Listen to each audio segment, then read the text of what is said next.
L'Europe, ça n'est pas seulement Maastricht, c'est aussi la chanson, avec le concours Eurovision de la chanson. Hier soir, Linda Martin, une Irlandaise, a gagné. Retenez bien son nom parce que vous ne l'entendrez plus jamais. N'est-ce pas, Patrick Fonte? Oui, Laurent Ruquier, oui. Eh bien, Pierre Bouteiller, qui est un homme remarquable, et qui est directeur de France Inter, non, je dis pas ça pour ça, ni parce qu'il a l'intention de nous augmenter. Pierre Bouteiller voulait, il y a quelques années, supprimer la diffusion télévisée du concours Eurovision de la chanson, estimant que c'était une connerie. Ce qu'il a fait, d'ailleurs, pendant plusieurs années. Oui.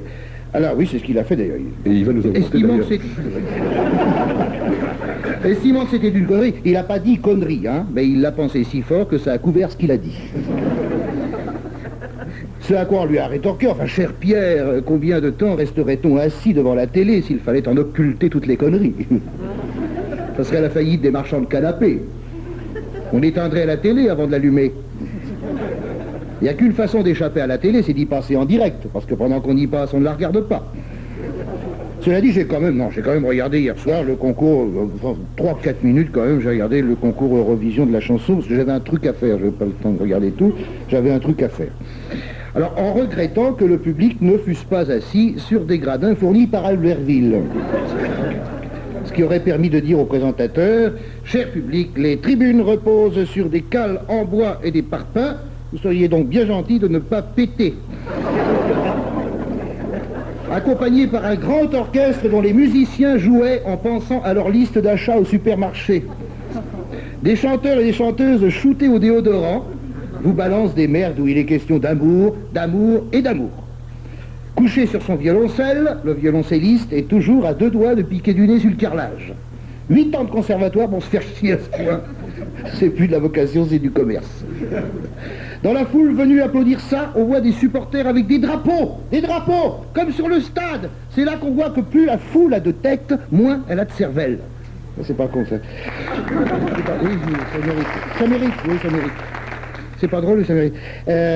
On pense à la catastrophe de Bastia, 12 morts et les députés qui observent 1 minute de silence. Combien faudra-t-il de morts pour que les députés ferment leur gueule pendant 1 semaine?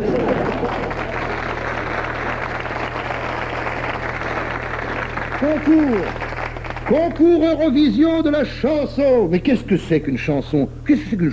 Hein? Comme dit Marie-Laure Augry, c'est une petite ritournelle que je chante le matin dans la salle de bain en me rasant.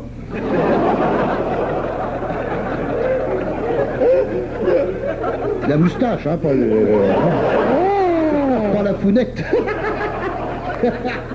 La founette. Alors. On se calme. Non, mais elle a raison, Marie-Laure, il n'y a pas besoin de concours pour apprécier une chanson. Moi, ma chanson préférée, c'est La grosse bite à Dudule. Bah, je suis désolé, c'est ma chanson préférée. Jamais elle a été classée au top 50, ni ailleurs. Moi, ma chanson préférée, je ne suis pas seul à apprécier La grosse bite à Dudule, si j'en crois Monseigneur Lustiger. Formidable.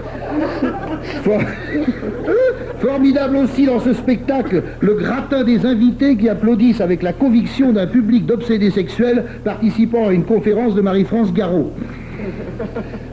Plus personne ne sait qui c'est. Bon, alors je prendrai... Oui, comme les gens, ça passe vite hein, en politique. Pour se faire chier à ce point, ces gens-là devraient être canonisés, car on se croirait à la messe, la grand-messe, du cantique à la gloire du Dieu anodin. Avec en guise d'encens des émanations Rexona, qui détruit la couche d'ozone, mais qui t'empêche de sentir sous les bras. C'est la misère du luxe. Rien que du luxe et pas un gramme de talent. Car le talent se fout des concours et des compétitions. Le talent éprouve un malin plaisir à déplaire à la majorité. Il est malin le talent. Ben oui, que voulez-vous? Ben oui, mutatis mutandis. Non, je sais pas ce que ça veut dire, mais j'en pense pas. Moi, j'adore les langues mortes. La semaine prochaine, j'aurai un proverbe russe. Alors, le pire dans tout ça, c'est le repas du dimanche où la famille te dit « Mais enfin, pourquoi tu chantes pas dans ce genre d'émission? C'est pas pire que meilleur. » Heureusement, il y a maman qui proteste, hein, pour qu'il nous ramène des négresses. Parce que maintenant, ils peuvent plus chanter sans négresse qui se trémoussent avec des seins. Et Tantine de surenchérir, elle déteste les seins, Tantine. Encore un effort, elle fera du ski avec les siens. Elle aura que les bâtons achetés. Bon, bon. Hier soir, à l'Eurovision, la France est arrivée 8e avec une chanson inoubliable dont nous ne dénoncerons pas les auteurs, car le show business est une grande famille. La preuve que le show business est une grande famille, on s'embrasse tous et on se hait. On se hait. Si je vous disais que Fontéval, qui joue au théâtre de Jazet les 15 et 16 mai, à Paris, je l'ai bien placé celle-là, hein, et j'ai pas fait exprès. Donc les 15 et 16 mai. Alors, si vous savez que Fontéval passe pour DPD, alors que l'un des deux ne l'est pas.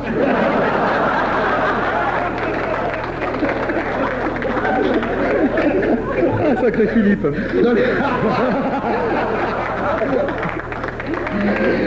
Dans les dîners parisiens, si vous entendiez les ragots que je peux colporter, certains jours, je me dégoûte. Je me dégoûte, Coco. Et qu'est-ce que je me foutrais comme barbe dans la gueule si j'étais pas non-violent?